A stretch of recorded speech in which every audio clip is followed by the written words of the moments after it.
We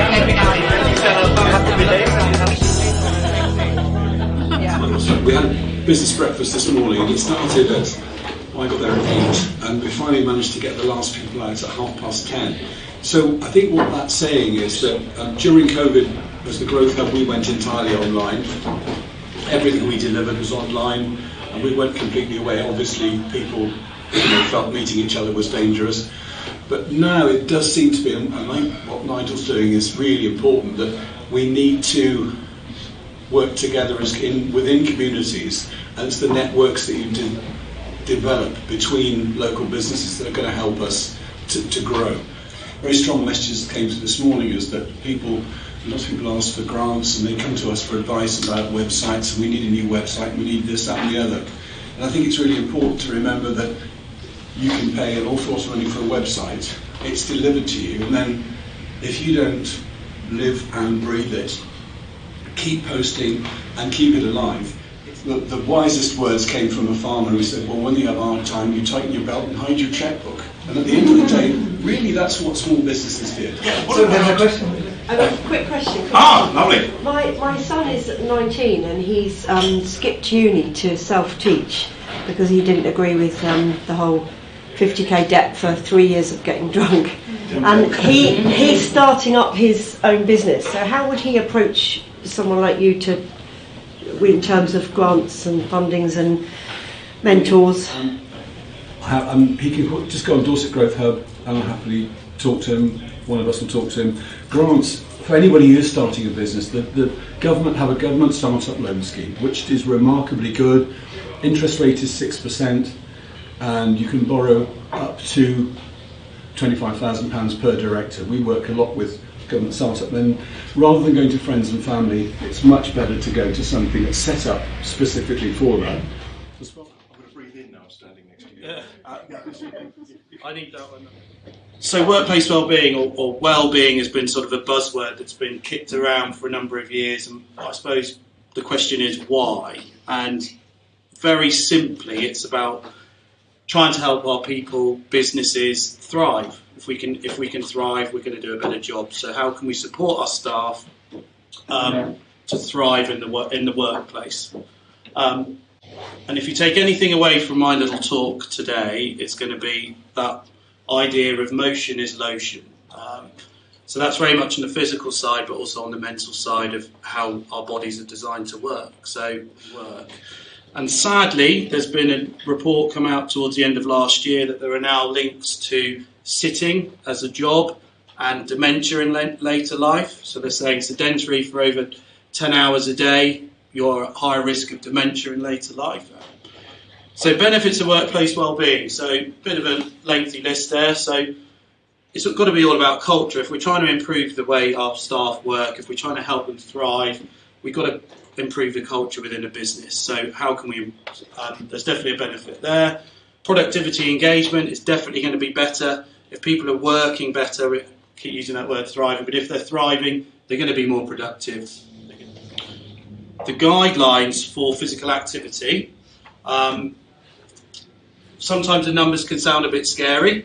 So 150 minutes of what they call moderate intensity exercise a week is what we should be looking to do, which sounds quite a lot, but if you break it down, so it's saying a brisk walk, so 22 minutes of brisk walking a day, I think that's pretty achievable really. It's about finding the time to do that. Think about some of these guidelines around activity, really, really important. Then we can see again further health benefits, improves sleep, maintains healthy weight, helps with stress. We're going to talk about mental health. Stress is a massive thing that we need to be able to cope with. Mental fortitude, again, thinking about that mental health piece. How do we overcome obstacles that are going to challenge us, not just physically, but mentally? They sleep well, they eat well. Those are two massive subjects that we could talk for hours on. But I suppose, again, we're talking about what is workplace well-being all about. It's about trying to almost support people to find their inner athlete, if you like. Okay? So I suppose, what can we do? What are the things that we can do? So easy wins, regular check-ins and appraisals with our staff. Now that could be as simple as a quick chat at the coffee machine. It could be a formal appraisal every 6 months, quarter, wherever you want to do it. If you don't speak to your staff and understand where they're at, you're never going to understand them. So it's really important that we're checking in with our staff and making sure that they're coping well. Make coming to the office worthwhile. So we've got lots and lots of people working from home now. There's these hybrid models, etc., etc. And I think there is certainly a bit of pushback in certain businesses that we speak to of trying to get people coming back into the workplace. People have got quite used to working from home, and that's clearly fine. So if we're going to try and encourage people back in, how can we make it worthwhile? So try and have the same teams coming in at the same time, so you can have face-to-face team meetings together.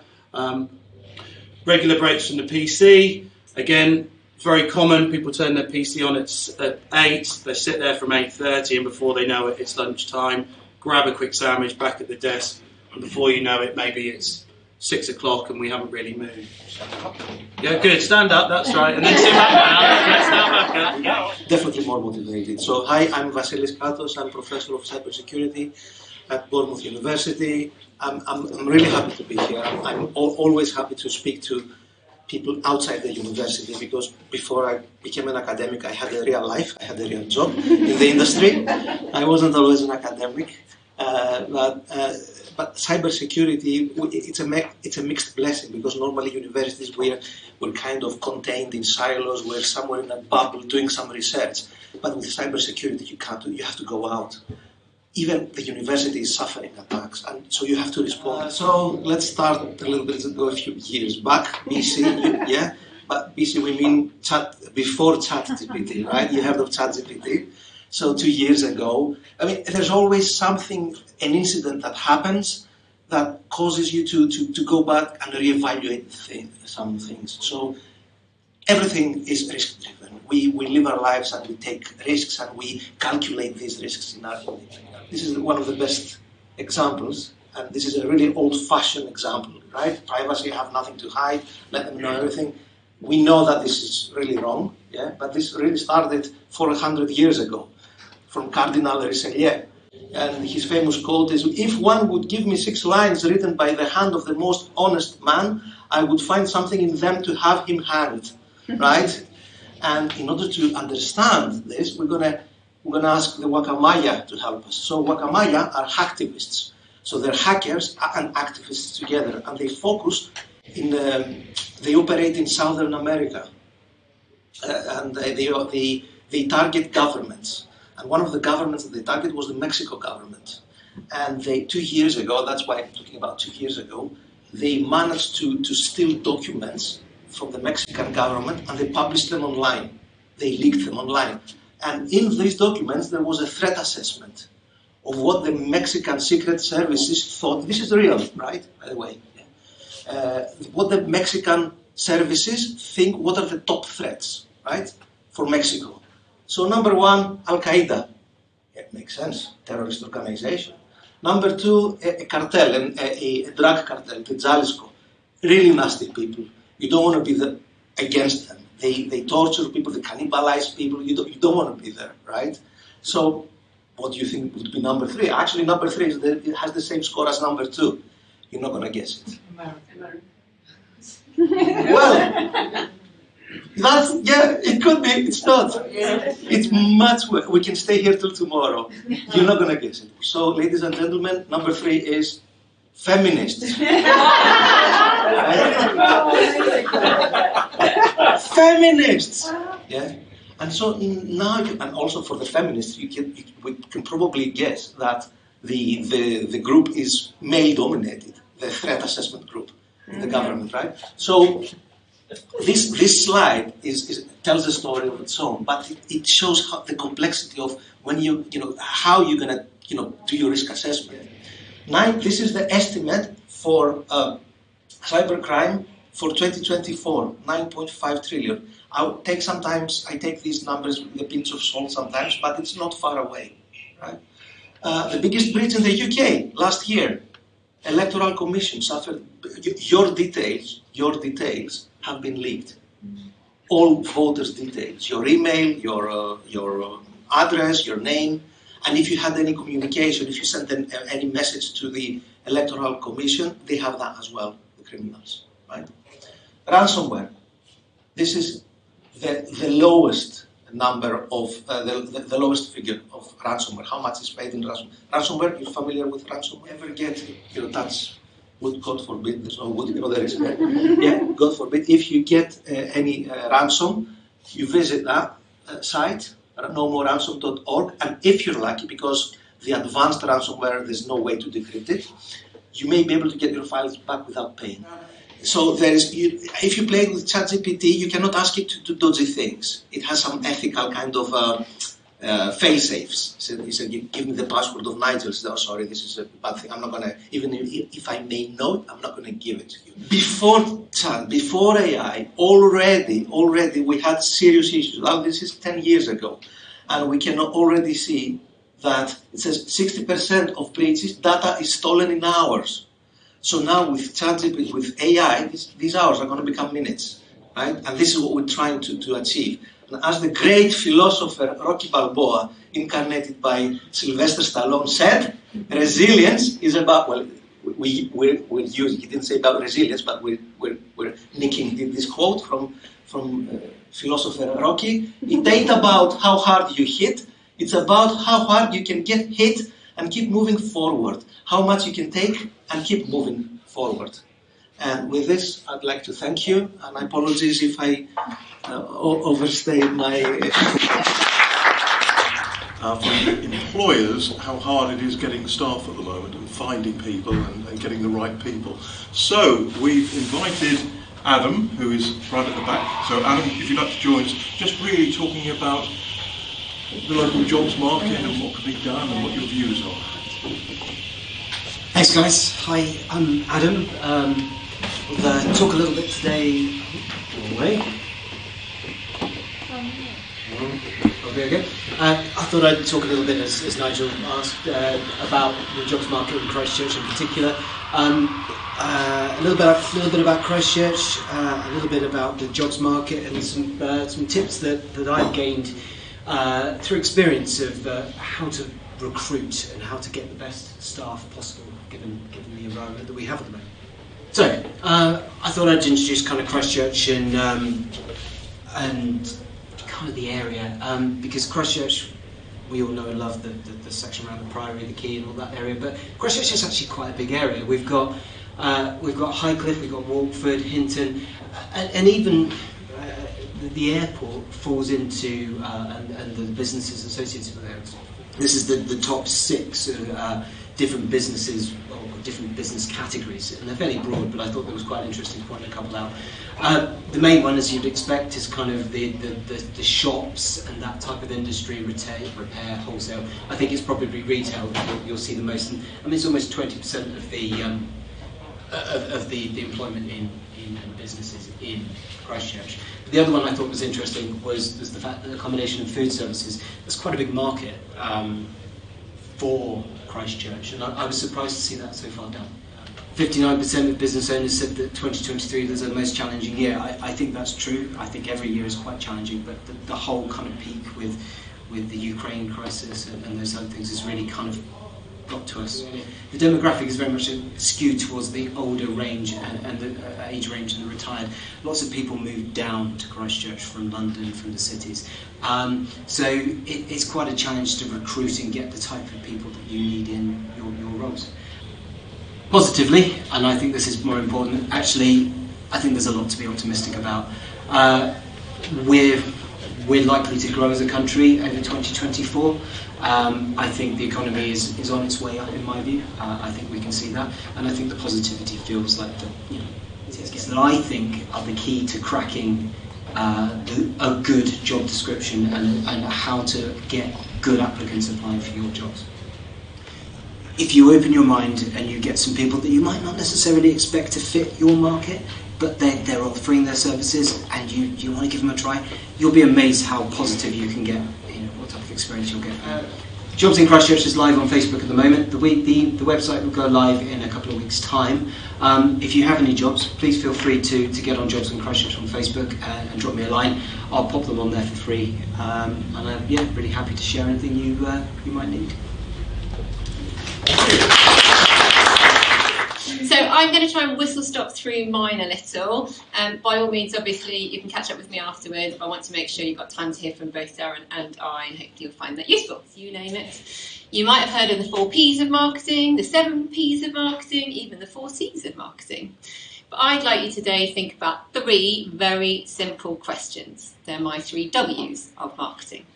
And this is where I start with all my clients. It's about distilling all the wonderful things that they do into 3 very simple statements. Number 1, what are you actually trying to sell? Number 2, who are you trying to sell it to? And most importantly, number 3, why should they care? I meet many business people who say, for example, things like, I help business owners. Vague statements like, I'm a customer experience specialist. Our brains are bombarded by so much information every day. We need to be specific so that people understand what we do and can retain that information after we've met them.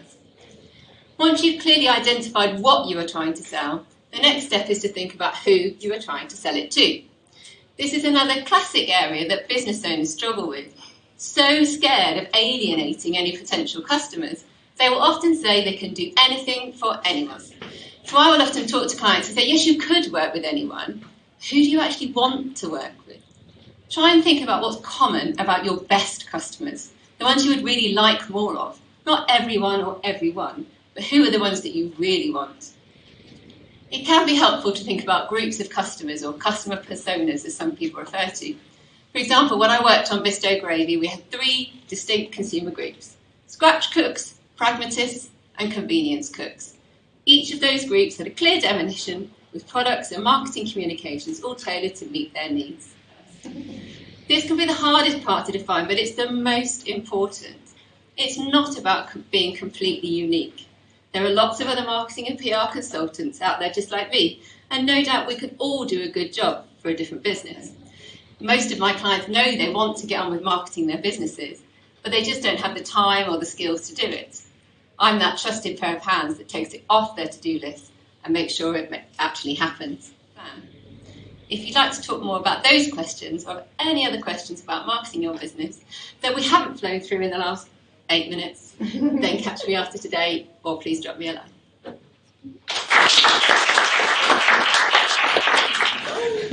Thank you, Nigel. Thank you, Caroline. Right, I'm going to take 2 minutes of your time and talk about save the worst till last, Nigel. So, any particular things that we could shout out? Why enter awards? Get recognised. Get recognised, great one. Brand awareness. Brand awareness, great. Staff motivation. Pride. So, the many, many reasons why you should be applying for awards. I could list off about 20 here, but there's some good five good ones to get us going.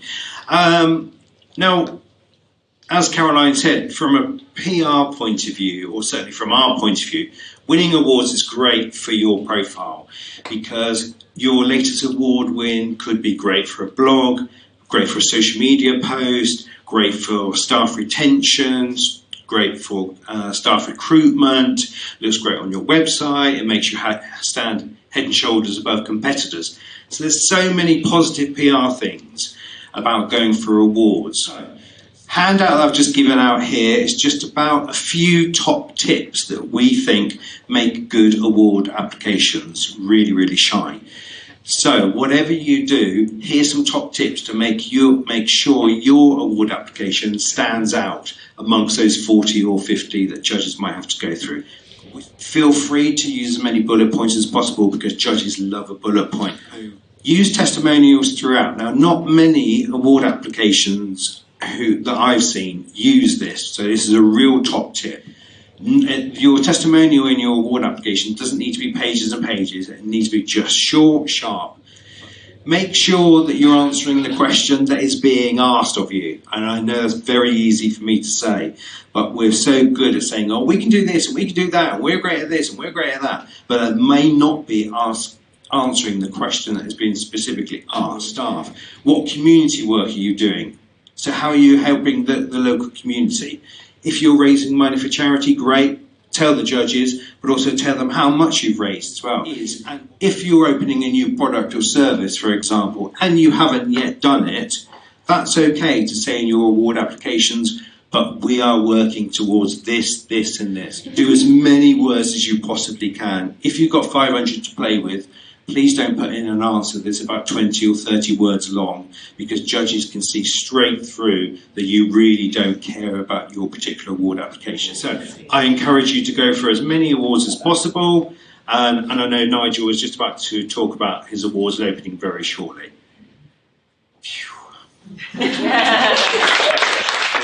I hope you've enjoyed it, hope it's worthwhile, hope you got something out of it, and just thank you all for coming. Oh, and one last thing, we've still got 5 sponsorship categories available. If you know anyone who could be interested, please put them in touch, because we want to get this all placed in place so we can really promote their businesses. So please, any help you can give us in that case would be fantastic. That's it for the day. Thank you very much, and see you all at the awards.